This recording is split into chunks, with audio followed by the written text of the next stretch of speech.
celebration, Simcha, Simcha, celebration of life. Hello and welcome to Simcha, a celebration of life. I'm your host, Aaron Halevi. For over 10 years, the Midrashah Adult Education Institute in Cape Town has offered text-based Jewish literacy programs of excellence. The Midrashah's vision is to empower each student and facilitate their personal journey of Jewish growth.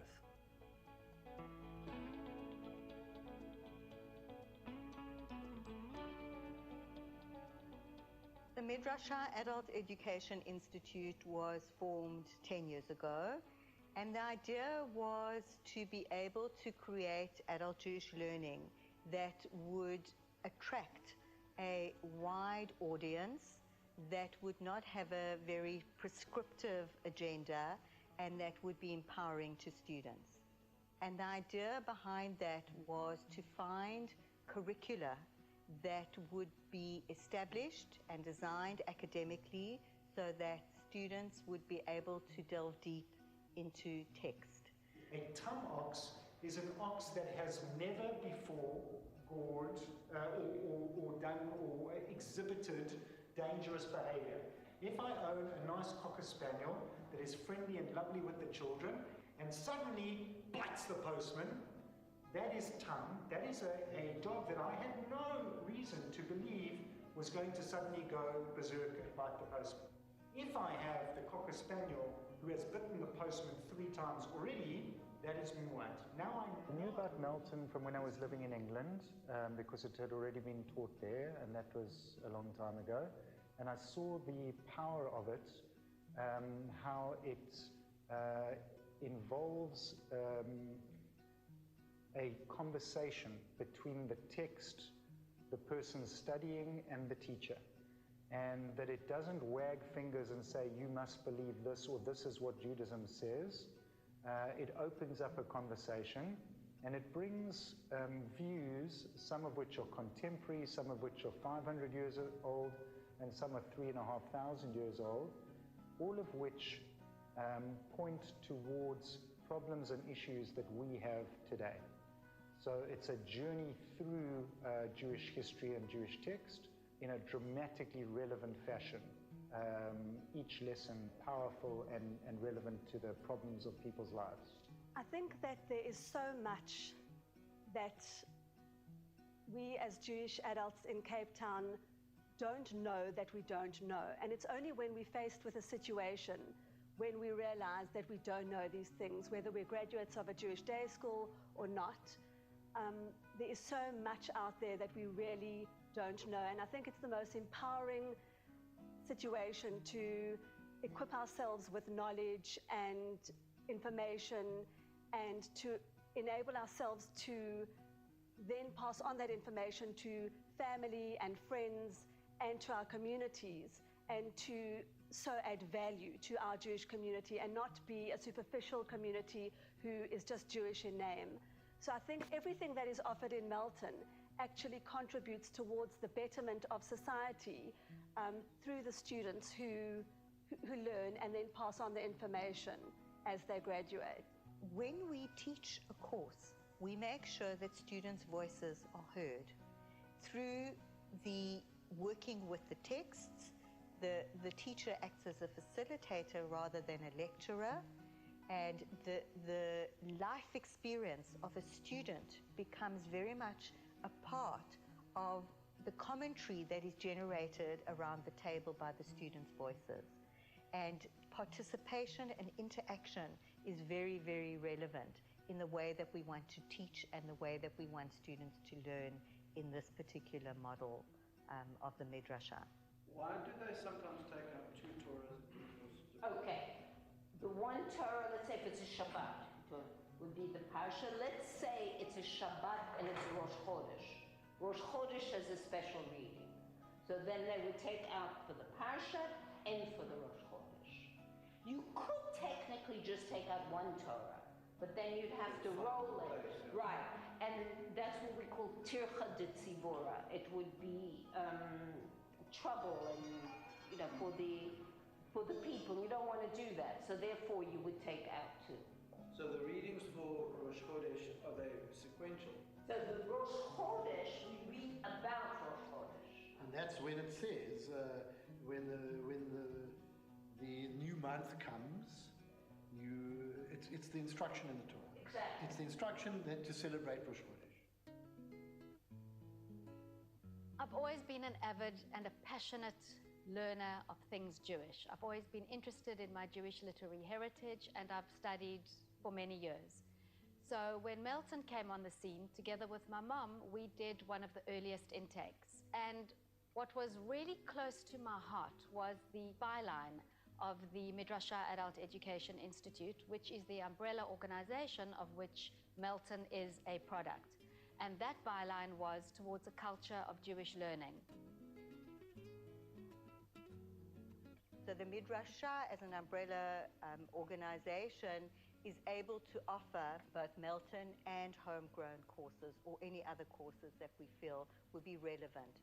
And so over the years, we've been able to navigate the niche in the community for Jewish learning and be able to become a resource to the community with regard to educational programs. In that way, we have also targeted our educational programs across ages, across topics and themes, and being able to identify what the needs of the community of learners are in order to be able to make sure that we meet the demand that is out there.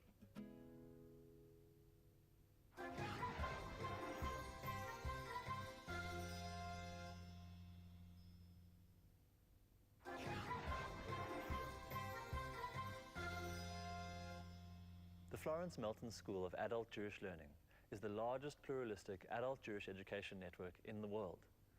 Now in 47 locations in North America, the UK, South Africa, Australia, and New Zealand, Melton sets the standard for high-quality, text-based interactive Jewish study by offering world-class curriculum that informs and inspires adult learners from all knowledge levels and backgrounds.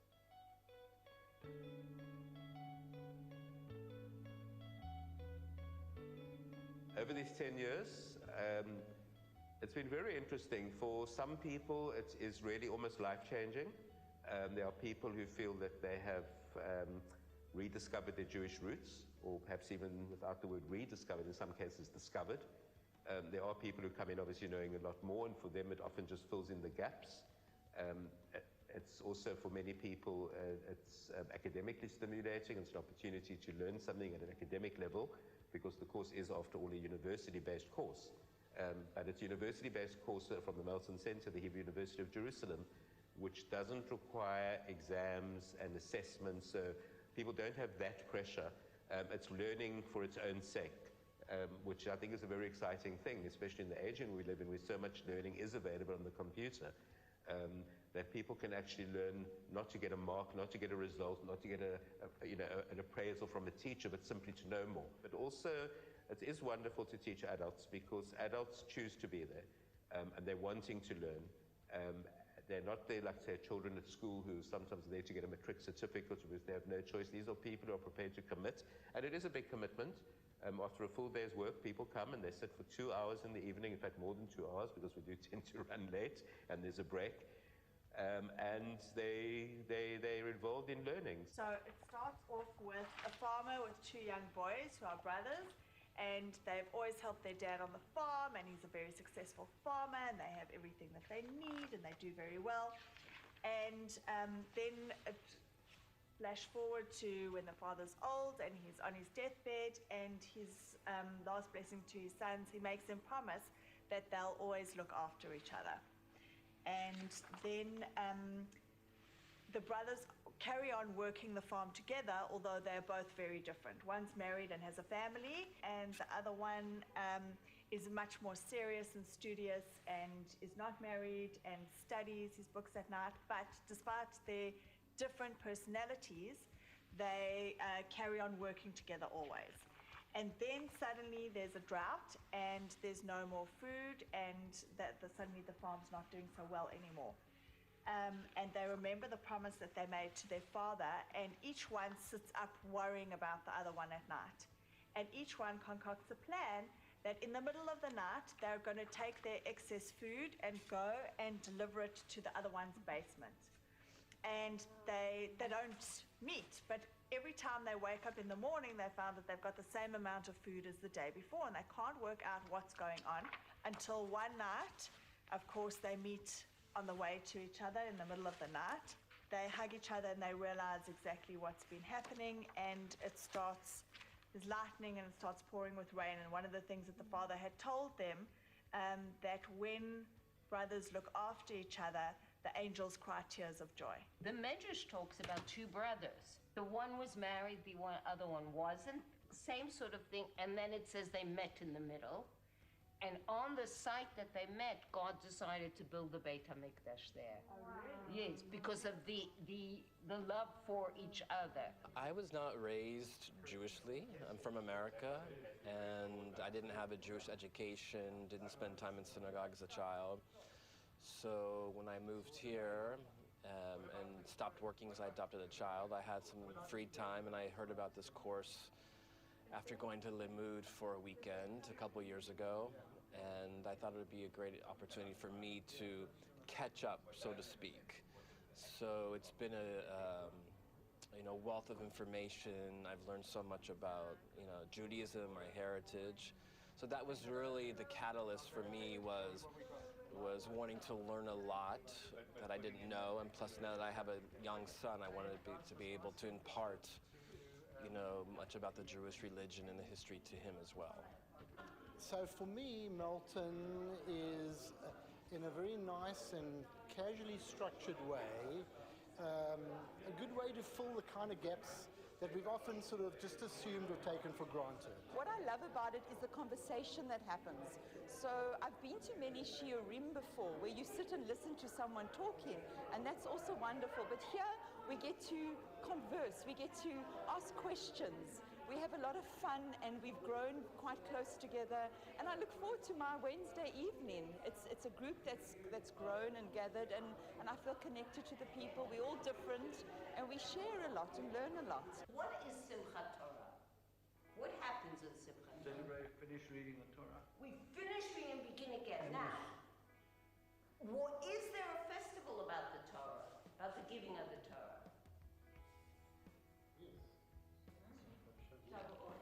Shavuot, exactly. We've done that. Exactly, been there, done that. Right. So like, Why don't we read the first book in Shavuot? Wonderful question. What's going on here? We got the Torah on Shavuot. Why don't we start reading it on Shavuot? But we don't. Okay? We start reading it after this whole festive season. I got involved with Melton 10 years ago, nearly at the beginning, when one teacher left and Viv asked me, would I come? And so I actually had quite a lot of hesitations. I came and I watched it. I spoke to Maury Schwartz, who was in Jerusalem, and I discussed it. And what really hooked me was the fact that he said, there are people who are coming to learn, who are not going to come to shul, they're not going to come to a shiur, and they're going to come and learn Torah. And I thought that's a fantastic opportunity to open up the world of Torah learning to people who weren't going to come. And so I started, and I've been there for nearly 10 years, and I love it.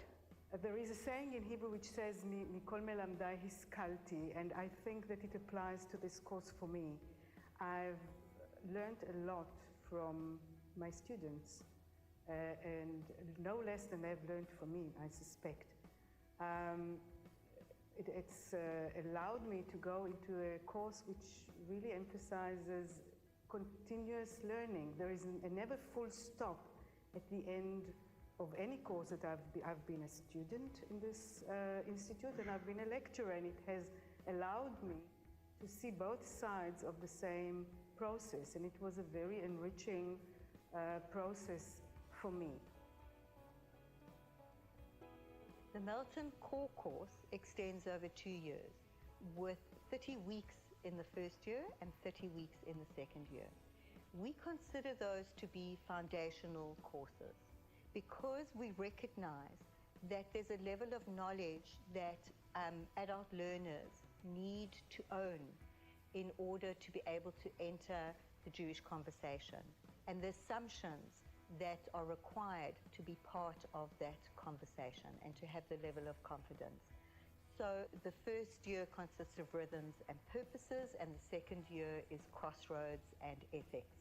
And the short courses, although stand independently, the student stands to benefit more having been a graduate of the foundational 4 core courses. If you look at the book as a whole, Reading the Women of the Bible, Mary Daly sees a great deal of value in studying the Bible as a man or as a woman, and is not doesn't take a rejectionist attitude at all. Lauren? Not sure I entirely agree with her, because you have aspects of God that are very definitely feminine, like the aspect of Elohim or Adonai. The one is masculine, the one is feminine. So I'm not sure that I agree. Okay, so as she said in the article, when she said the worship of Ishtar in Assyria and Athenian Athens didn't lessen male control over real women, she's saying you can always point out examples, but she's saying they aren't the whole, they are the exceptions. So if you say, oh, look at Deborah, she was a judge, then you look at the other guys who were all judges and you say, oh, but why is there only one? So you say, oh, Miriam was one of the great leaders of the 3, but there was Aaron and Moses gets a lot more headlines than Miriam does. So it's helpful to say, yes, the Torah paid attention to women, and in this case, mysticism does certainly value the male and the female, but as a whole, as a system, that doesn't in any way say that the system isn't patriarchal. The course that I teach, ethics, each lesson is a different ethical problem, and each issue is taken in the Melton method by presenting a range of Jewish views on the topic, and then the student has to make up their own mind about what they think is the convincing argument. And all of these texts are not presented as the answer, they're presented as Jewish answers to problems that we wrestle with today, and then the student has to decide how they will go out of the classroom with their minds made up or not. This year, second year, is the ethics and the Jewish history, which I find most stimulating, and just generally I find that it's been so interesting that every time I come, it's like my brain cells are more reactivated. There were many crusades. But the first crusade in particular is the one that had the major impact on the Jews. And this took place in the year 1096. And what happened in that year was, as the crusaders were marching to Europe, to Israel, Eretz Israel, to go and liberate it, they came across these small Ashkenazi Jewish communities that we've spoken about, in particular Spear, Worms, and Mayence, that we spoke about in the last 2 lessons. So some of these level people, in fact, what they were looking for was bribes. The Jews basically bribed them to leave them alone. But the bribes didn't always work. Now, one of the main points that I want to make is, on the one hand, you can see the Crusaders came, they saw these Jewish communities, they needed money, they needed provisions, here were easy pickings, the Jews are other, and, of course, easy victims. But it's not that simple, because if it was only that, then what they would have done is they would have killed Jews, they would have stolen their property, and end the story. But it wasn't that simple, because actually what the Crusades did was they gave the Jews a choice. And what do you think that choice was? Convert. Okay. So that shows us there was more going on here than just looting. What I find really wonderful about Melton is that no matter your level of observance, no matter your gender, no matter your age, no matter where you've come from culturally, no matter your nationality, after having done Melton, you are sufficiently comfortable and confident with the texts that you are able, no matter where you are, to enter into that Jewish conversation and to grapple and wrestle with ideas, with issues, with dilemmas, which has occupied the minds of our greatest sages for millennia, and it truly is an intergenerational debate.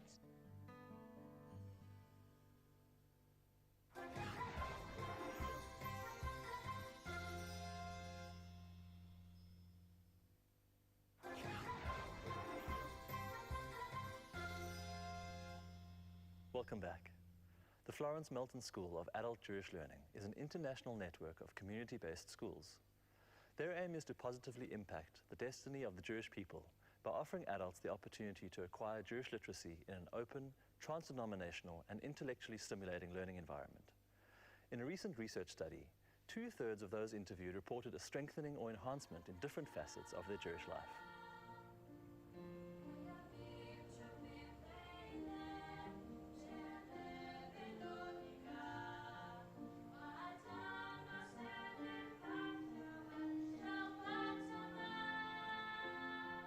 Tonight we are celebrating 10 years of the Midrasha and Melton. We've had 150 students over 8 courses during last year, and we felt that it was a very significant opportunity to launch this year with this wonderful graduation ceremony that happens tonight, and a lot of things that will happen during the year.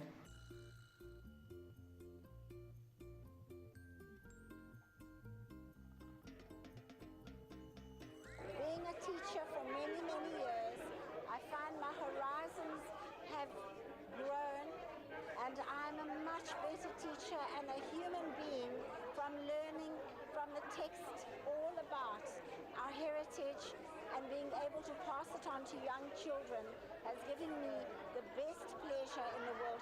Thank you, Melton, for letting me be part of this amazing educational experience.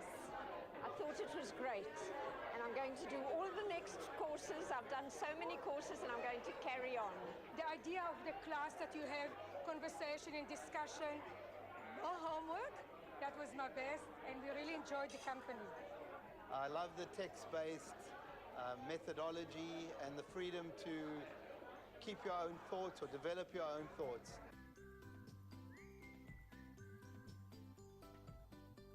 So after 5 years of thinking that we had met our demand out there, we have been overwhelmed by the continuous support of the last other 5 years to make this a 10-year project.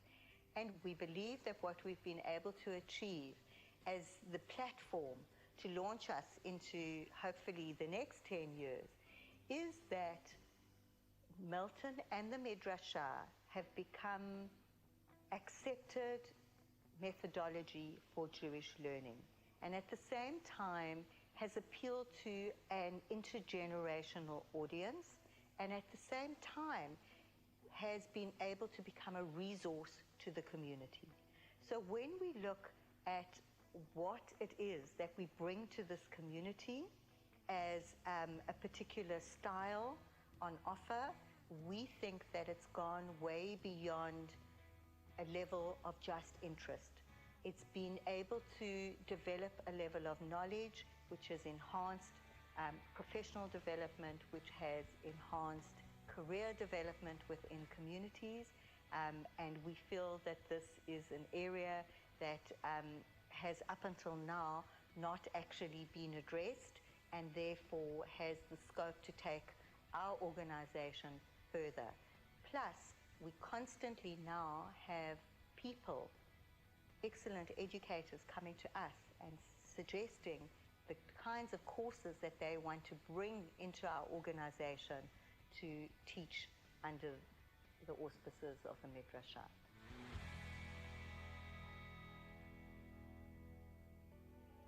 Well, that's all we have for this week's episode of Simcha, a celebration of life. We'd love to hear from you, so please send us a message on Facebook at Spirit Sister Productions. From me, Aaron Halevi, and the rest of the Simcha crew, have a great week ahead.